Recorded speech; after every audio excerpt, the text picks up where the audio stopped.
23ஆம் தேதி நடைபெற இருக்கிற சட்டமன்ற தேர்தலில்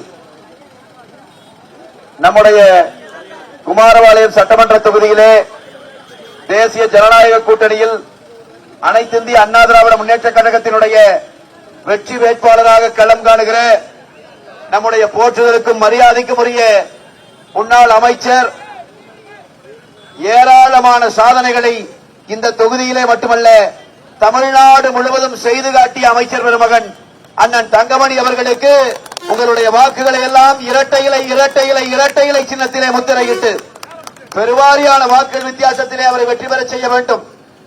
அன்பான பெரியோர்களே, கடந்த 5 ஆண்டு காலமாக நடைபெற்றுக் கொண்டிருக்கின்ற ஸ்டாலினுடைய காட்டாட்சி தர்பாருக்கு சாவுமணி அடிக்கிற விதத்தில் வர 23ஆம் தேதி நாம கொடுக்க போற வாக்குகள் அமையவிருக்கிறது.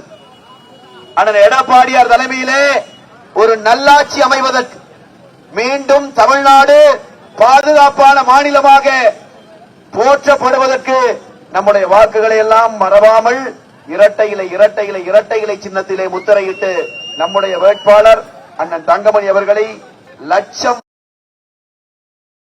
பெண்களுக்கு எதிரான கொடுமைங்கிறது கொஞ்சம் நஞ்சம் இல்லை. இப்ப சமீபத்தில் தேர்தலுக்கு 1 மாசத்துக்கு முன்னாடி கூட 2 வயசு குழந்தை பாலியல் வன்புணர்வு பண்ணி கொலை செய்யப்படுறான். கொலை நடந்தது 2025 டிசம்பர். குற்றவாளி கைது செய்யப்படுறது மார்ச் 2026 நாள்.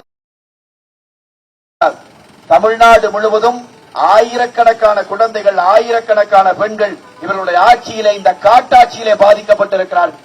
தமிழ்நாட்டில் எல்லா இடங்களிலும் இன்றைக்கு கஞ்சாவினுடைய புழக்கம். எந்த கொலை நடந்தாலும் எடுத்து பார்த்தா கொலைகார முழுக்க கஞ்சா. எங்க பார்த்தாலும் கல்லூரி வாசல்ல, பள்ளிக்கூட வாசல்ல கஞ்சா பொருட்களை கொடுத்து இந்த தலைமுறையே நாசம் செய்கிற இந்த ஸ்டாலினுடைய காட்டாட்சி தர்பாருக்கு ஒரு இறுதி உரையை எழுதுவதற்கான நாள் தான் 23ஆம் தேதி. மீண்டும் ஒரு முறை ஸ்டாலின் ஆட்சி வந்துடக்கூடாது. திமுகவுக்கு ஓட்டு போடுறதும் ஒண்ணுதான், மக்கள் மனசுல வச்சுக்கோங்க, நமக்கு நாமே வாய்க்கரிசி போட்டுக்கிறதும் ஒண்ணுதான். ரெண்டுக்கும் வேற வித்தியாசமே இல்லை.